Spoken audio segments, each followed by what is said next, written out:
श्री राधा कृष्ण के चरणारविंदों में शतकोटि नमन बंधन। मित्रों को, जिज्ञासुओं को, धर्म प्रेमियों को, ज्योतिष विज्ञान प्रेमियों को हर हर महादेव, बम बम भोले, नमः शिवाय। मित्रों, इस संसार में जितना अपने शरीर का सुख, पत्नी का सुख, संतान का सुख आवश्यक है, उतना ही अपने निजी ग्रह का सुख आवश्यक है कि व्यक्ति के जीवन काल में एक अच्छा सा घर सिर छुपाने के लिए अवश्य होना चाहिए, अपनी छत होनी चाहिए। अब विषय आता है कि ये योग बनता कब है? तो जन्म कुंडली में बृहस्पति और शुक्र एवं मंगल की पोजीशन को चेक करो और सुनिश्चित करो कि इनमें कौन सा ग्रह अधिक बली है। बृहस्पति, शुक्र और मंगल, जो इनमें से जो ग्रह, एक ग्रह या दो ग्रह या तीनों ग्रह केंद्र या त्रिकोण में बैठे हों तो मकान के सुख का योग बन जाएगा। सामान्यतया बृहस्पति, शुक्र और मंगल यदि केंद्र या त्रिकोण में बैठे हैं और जब उनकी महादशा आती है, इनमें से किसी की भी महादशा आ जाए और ये ग्रह केंद्र या त्रिकोण में, स्वराशि में, मित्र राशि में, शुभ ग्रह के साथ या उच्च राशि में बैठे हो, एक भी बैठा है केंद्र या त्रिकोण में, तो जब उस ग्रह की मंगल, शुक्र और बृहस्पति में से किसी एक ग्रह की यदि दशा आएगी तो आपका घर बनेगा, आपको अपने घर का सुख प्राप्त हो जाएगा। दूसरा सिद्धांत है गोचर का। गोचर में, अब गोचर तो चंद्र से देखा जाता है कि गोचर में बृहस्पति लगन में, चौथे भाव में, अष्टम भाव में और 12वें भाव में जाए।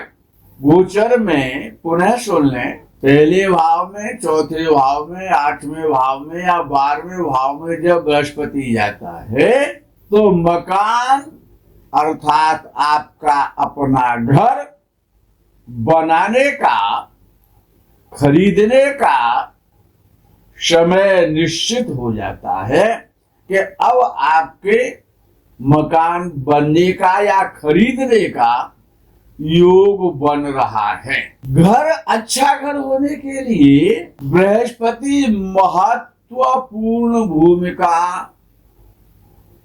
अदा करता है। बृहस्पति पर बहुत कुछ निर्भर करता है। बृहस्पति जैसी स्थिति में होगा, मकान उसी स्थिति में आपको मिलेगा। बृहस्पति की भूमिका अत्यंत महत्वपूर्ण है, इंपॉर्टेंट है। बृहस्पति एक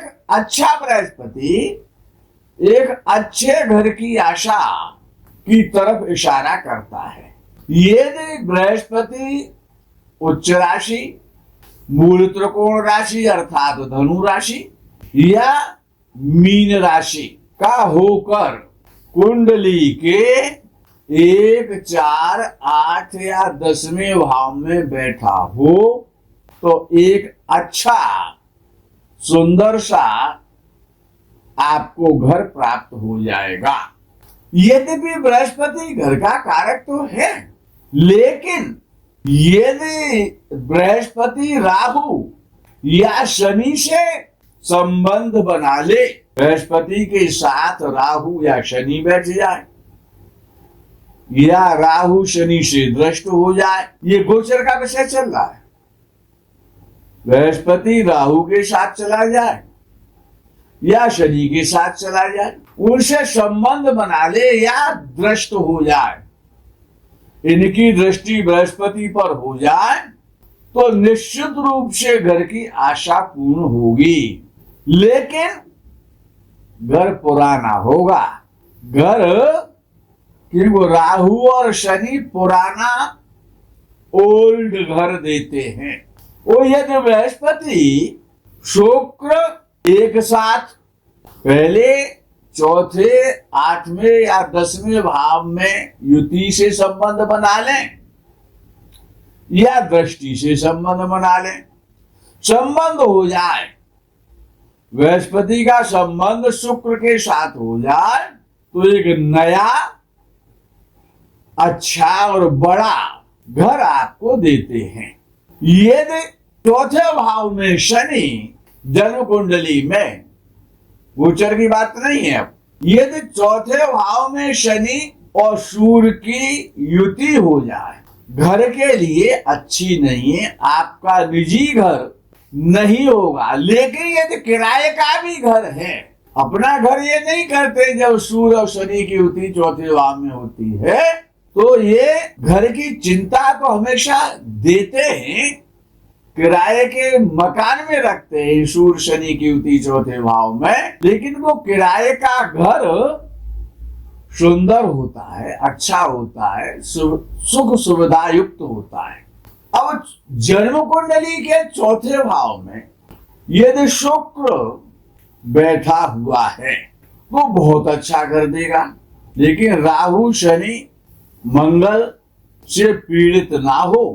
राहु शनि विशेष रूप से यदि चौथे भाव को प्रभावित करेंगे या चौथे भाव में बैठेंगे तो आपको मकान संबंधी चिंता आजीवन दे सकते हैं। लेकिन चौथे भाव में वृष राशि का, तुला राशि का, मीन राशि का, मकर राशि का, कुंभ राशि का यदि शुक्र बैठा है तो आपको एक अच्छा घर मिलेगा, अपना घर मिलेगा, पार्क इत्यादि फुलवाड़ी की सुविधा आपके उस घर में होगी।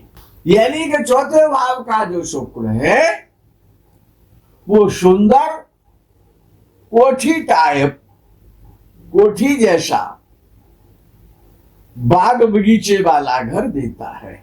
चतुर्थ भाव में यदि उच्च राशि का शनि यदि बैठा हुआ है, अब उच्च राशि का शनि चतुर्थ भाव में कर्क लगन वालों का बैठता है, यदि बैठे तो यदि चौथे भाव में उच्च राशि का शनि बैठा है तो बहुत अच्छे और बड़े शानदार एक नहीं अनेक मकान होंगे आपके। लेकिन शनि उच्च राशि का हो, बृहस्पति या शुक्र से देखा जाता हो, या बृहस्पति या शुक्र उसके साथ बैठे हो।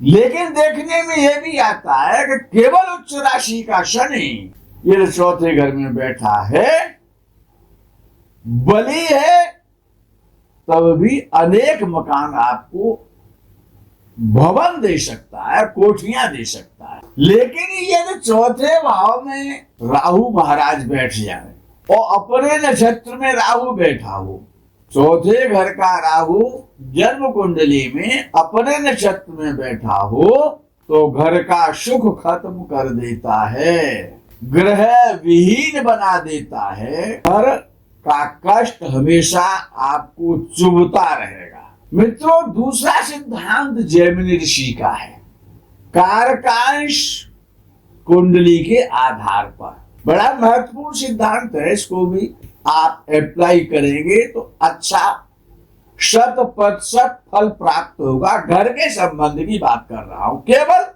आज आपके मकान की बात है। यदि कारकांश लगन से चौथे भाव में चंद्रमा या शुक्र बैठे हो या इनकी दृष्टि चौथे भाव पर पड़े, कारकांश लगन में, जन्म लगन की बात नहीं कर रहा हूं, जैमिनी पद्धति के आधार पर कारकांश कुंडली में चौथे भाव में चंद्रमा और शुक्र बैठे हो या इनकी दृष्टि हो तो जातक बहुत आलीशान, बहुत सुंदर, बहुत लंबे चौड़े महल जैसे घर में रहता है।